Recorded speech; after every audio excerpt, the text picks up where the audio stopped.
শুভ সময় সকালকে Washington DC থেকে। দুঃখজনক হলেও সত্য যেটা ইতিমধ্যে ট্রাম্প প্রশাসনকে আমিও জানিয়েছি প্রশ্নের মাধ্যমে, যে বাংলাদেশের ইউনূস সরকার আপনাকে মিথ্যাবাদী বলেছে। বাংলাদেশকে উনি সরাসরি অভিযুক্ত করছেন বা বাংলাদেশের বিরুদ্ধে, বাংলাদেশ সরকারের বিরুদ্ধে কাজ করছেন। এই অভিযোগটা আসলেই ইউএস প্রশাসনের জন্য খুবই লজ্জাস্কর এবং আমার দৃঢ় বিশ্বাস এটার কনসিকুয়েন্স আমরা খুব দ্রুতই দেখতে পাবো।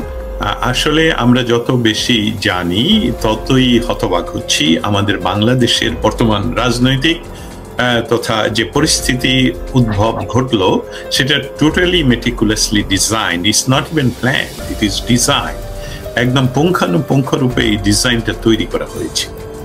আমরা যখন এটা প্রাথমিকভাবে বলতাম তখন মানুষকে এটা বিশ্বাস করানো সম্ভব ছিল না, কিন্তু প্রফেসর, অনেকেই এখন প্রফেসর ডক্টর ওনাকে বলতে অস্বীকার করছেন এবং সেটা সেই দলে আমিও। মোহাম্মদ ইউনূস যখন ইউএন মানে তাদের সাধারণ পরিষদে যোগদানের জন্য নিউ ইয়র্কে ছিলেন, উনি কিন্তু নিজেই এই ভিডিও সহ খুবই প্রচারিত যে উনি নিজেই স্বীকার করলেন যে এটা মেটিকুলাসলি ডিজাইনড একটা ঘটনা, যেটাকে বলা যেতে পারে প্রাসাদ ষড়যন্ত্র হিসাবেই বলা যাবে। কারণ এটা যেটাকে আমরা বলি রেভলিউশন, আমরা কি যেটাকে বলি আন্দোলন, এই ধরনের কোনো এলিমেন্ট সেখানে ছিল না। কারণ আন্দোলনের বিভিন্ন ইয়ে থাকে, এলিমেন্ট গুলো একটাও খুঁজে পাবেন না সেখানে। কিন্তু আন্তর্জাতিক ভাবে যে ডিজাইনটা করা হলো সেখানে এখন দেখা যাচ্ছে যে তারা তাদের নিজের কথাই ধরে রাখতে পারছে না। স্পেশালি ভলকার তুর্কের কথা যখন আজকে এখানে বলা হচ্ছে, উনি হলেন কমিশনের প্রধান। ওনার মামুন ভাই ইতিমধ্যে কথাগুলো বলেছেন, সেখান থেকে শুধু আমি যে লাইনটা মোটা দাগে বলবো সেটা হলো, ঘটনা ঘটার আগে এই কমিশনের কোনো কাজ নেই, তাকে অপেক্ষা করতে হবে। ঘটনা কোথায় মানবাধিকার লঙ্ঘন হলো তখন ওনারা রিপোর্ট করবেন যে এখানে মানবাধিকার লঙ্ঘন হওয়ার ঘটনা শুনেছি, আমরা তদন্ত করে একটা রিপোর্ট পেশ করব এবং সেখানে আমাদের রিকমেন্ডেশন থাকবে। এটার চেয়ে বড় কিছু তার কোনো কাজই নেই। তার টেলিফোন উঠানোর ক্ষমতা তার নাই অফিসিয়াল হিসাবে, যে আমি ভলকার তুর্ক, যেটাকে ইংলিশে উনি সেদিন বিবিসির সাথে বোধ হয়, তাই না, বিবিসির সাথে উনি বললেন যে এবং আমি করেছি। উনি আবার মনে খুব গর্ব করে বললেন যে আমি করেছি। সো যে কোনো আইনে, মানে আমরা যদি যাই জাতিসংঘের সনদে, সেখানে তো আপনি বললেন নিতে পারেননি, তা নাম্বার দিয়ে বললেন।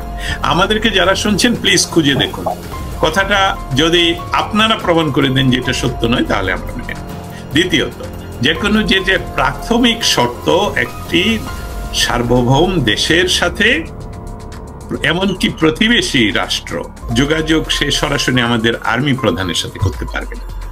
এটা খুবই প্রচলিত বিষয়, কারণ রাষ্ট্রের সার্বভৌমত্বের প্রশ্নে এটা হতে হবে ডিপ্লোম্যাটিক উপায়ে এবং রাষ্ট্রের সর্বোচ্চ ক্ষমতাসীন ব্যক্তির মাধ্যমেই আসলে যাওয়া উচিত, যে আমরা এই বিষয়টা চাই। তাহলে অর্থটা কি দাঁড়ালো?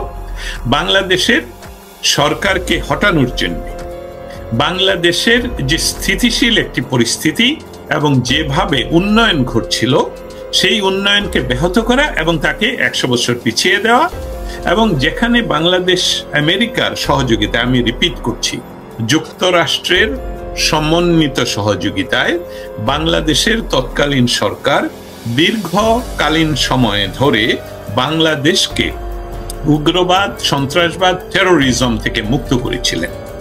বাংলাদেশের মুক্ত করেছিলেন এই অর্থে যে পৃথিবীর কোথাও এরকম, আমরা তো আর এটাকে সুইজারল্যান্ড বানিয়ে ফেলতে পারবো না, সুইজারল্যান্ডেও হচ্ছে অনেক ঘটনা ঘটে, কিন্তু বাংলাদেশে এই যে নৈরাজ্যবাদ, এই যে মব, এই যে কিলিং, এই যে জ্বালাও পোড়াও, এসবগুলোকে ফিরিয়ে, এসবগুলো আনার জন্য এই আন্তর্জাতিক চক্রান্তের সাথে অবশ্যই আমরা প্রমাণিতভাবে যুক্ত। এখন দেখতে পাচ্ছি জাতিসংঘ, যেটা হস্তক্ষেপ, একটি সার্বভৌম রাষ্ট্রের প্রতি এটা সরাসরি হস্তক্ষেপ।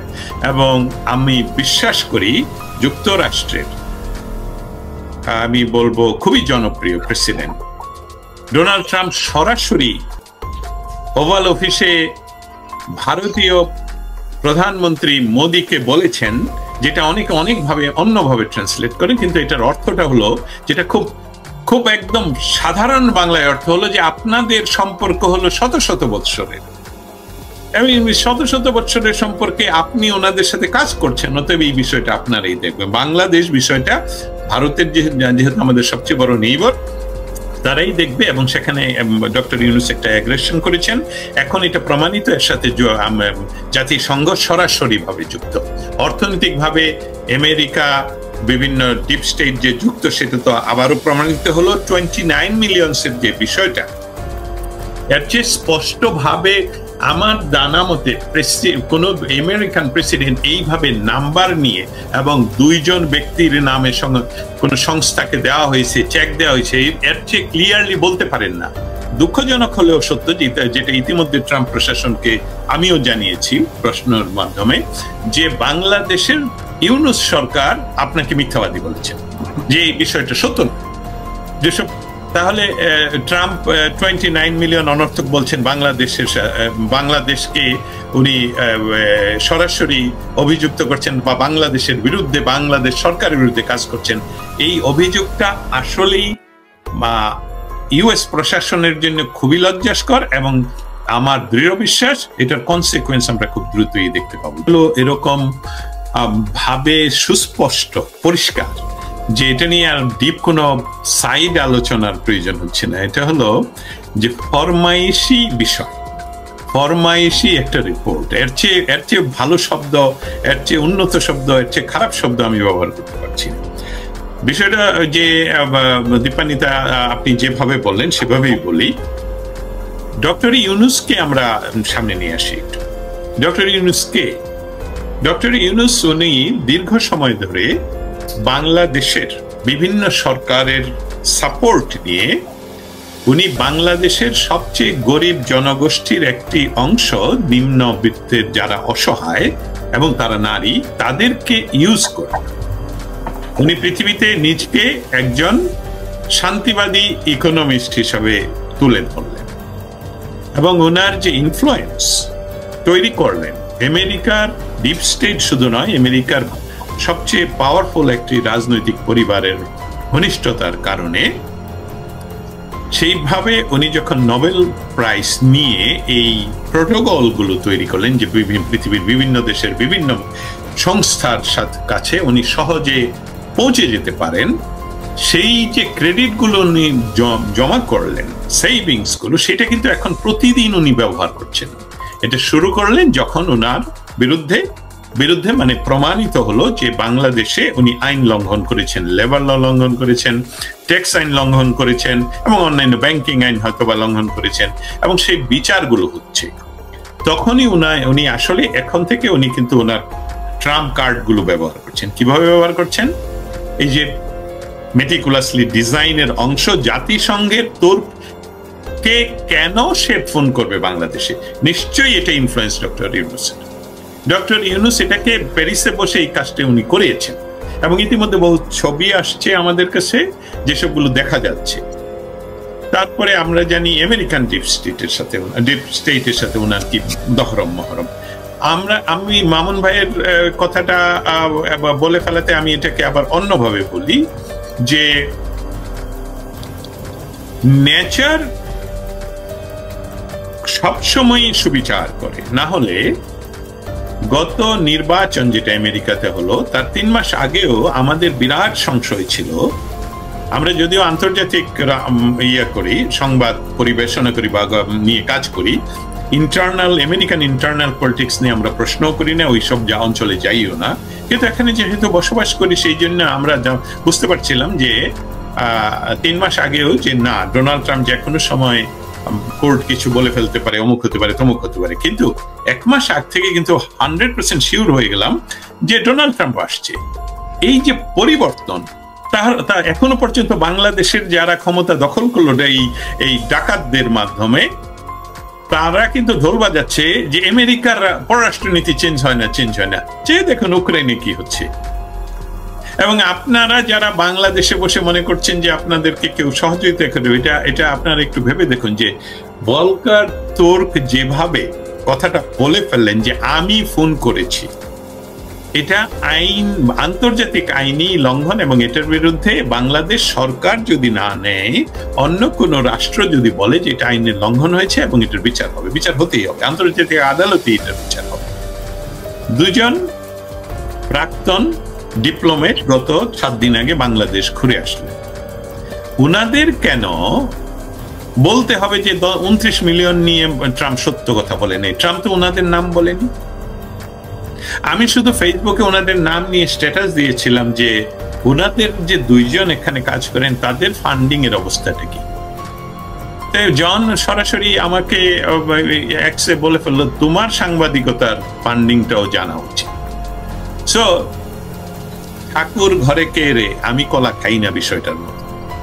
আমরা সাংবাদিকতা করি, আমরা আমাদের সাংবাদিকতার কাজই হলো খুঁজে বের করা কি ঘটলো বাংলাদেশে, এবং বাংলাদেশে যে ঘটনাটা ঘটলো শান্তিপূর্ণ বাংলাদেশকে সম্পূর্ণভাবে একটা অরাজকতা সৃষ্টি করা, মব সৃষ্টি করা, হিন্দুদেরকে মারা, মেয়েদেরকে, মানে আর কিভাবে প্রতি সেকেন্ডে, মামুন ভাই, ইটস নট এভরি মিনিট, প্রতি সেকেন্ডে বাংলাদেশ থেকে যে খবর আসে।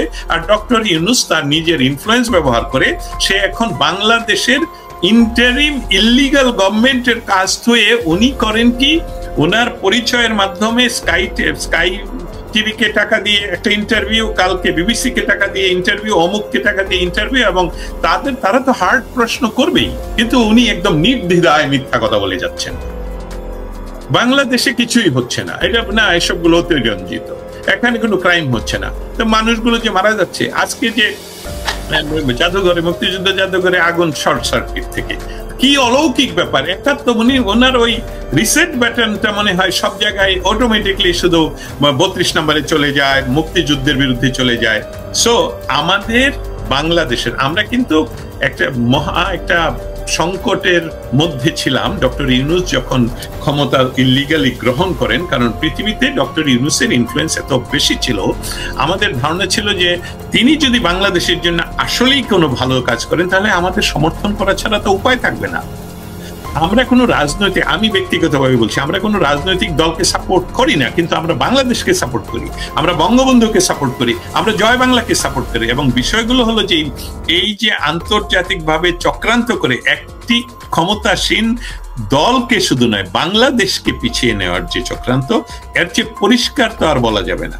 এবং আমরা বিশ্বাস করি, ইতিমধ্যে অনেকগুলো বিষয় আপনারা জানেন যে বাংলাদেশে অচিরেই আরো দ্রুত পরিবর্তনের জন্য আন্তর্জাতিক প্রেসার কাজ করছে।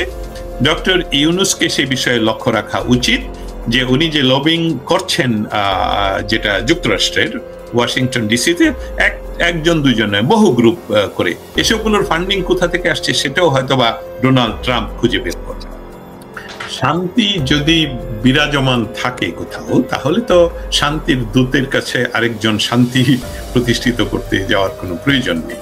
তো শান্তিটা এক সময় ছিল, তখন জাতিসংঘ বাংলাদেশে যেতে হয়নি শান্তির জন্য কাজ করার জন্য। রোহিঙ্গারা আগেও ছিল, এবং রোহিঙ্গাদের জন্যে ইউএন এর প্রধান বা সাধারণ সম্পাদক যেভাবে বলেন, জেনারেল সেক্রেটারি, ওনাকে বাংলাদেশে যেতে হয়নি। তার অর্থ কি? তখন শান্তি ছিল। আমাদের এই কথাগুলো, স্পেশালি আমি আমার কথাটা বলবো, আমার এই কথাগুলো যখন বাংলাদেশের পক্ষে যায় তখন অনেকেরই ধারণা যে কোন সুনির্দিষ্ট পার্টির পক্ষে আমরা কথা বলছি। আপনাদেরকে ধন্যবাদ, কারণ আমার কথা বাংলাদেশের পক্ষে গেলে যদি কোনো সুনির্দিষ্ট পার্টির জন্য যায়, সেটা আপনি না কেন, সেটা ইউনূস সাহেব আপনি না কেন, অতএব আপনার ওই স্থান থেকে আপনাকে সরে যেতে হবে। একজন আপনার ঘোরতর সাপোর্টার এই কথা বলার ফাঁকেই তার ফেসবুকে স্ট্যাটাস দিয়েছেন আপনাকে, ডক্টর ইউনূসকে বলছি, আমি ওই কথায় ফিরে আসবো। আপনার এই লাল ঝান্ডাওয়ালা একজন এখনই লিখলেন 2 মিনিট আগে, লেকচার বাদ দিয়ে জনগণের নিরাপত্তা দিয়ে হারামজাদা, নইলে সংস্কার গিলে খাবো। আপনাদের লোকেরাই আপনাদেরকে বলছে যে আমাদের দেশে অশান্তি সৃষ্টি করার পেছনে ওয়ালকার তুর্ক দায়ী, এবং তার গুরু, তার চাকরিদাতা, একটা ক্লাবের সেক্রেটারি। জাতিসংঘকে আমি বহু বছর ধরে, আমি যখন আইনশাস্ত্র নিয়ে মাস্টার্স করছিলাম চার্লস ইউনিভার্সিটি ইন প্রাগ, তখনই আমি তর্কে সবসময় বলে আসতাম জাতিসংঘ একটি ক্লাব, সেই ক্লাবে তারা বাৎসরিক একটা পিকনিকের আয়োজন করেন।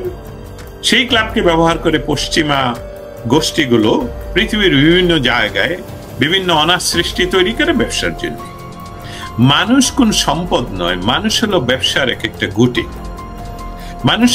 মানুষকে যদি মানবাধিকারের কোনো বিষয় থাকতো তাহলে ভলকার তুর্ক এখন বাংলাদেশে গিয়ে কান্নাকাটি করতেন যে ভাই থামা, আমি যে তোমাকে সাপোর্ট করলাম সৈন্যবাহিনীরা, প্লিজ তোমরা ফিরে আসো, ওদেরকে প্রতিহত করো যারা এখন রেপ করছে, যারা মসজিদ মন্দির সব জায়গায়, মসজিদে কালকে 3 জনকে গলা কাটা হলো। তাহলে ভলকার তুর্ক এখন ফোন করে না কেন, এখন বিবিসিতে আসেন না কেন? কারণ এটা ওনার সৃষ্টি, ওনাদের সৃষ্টি।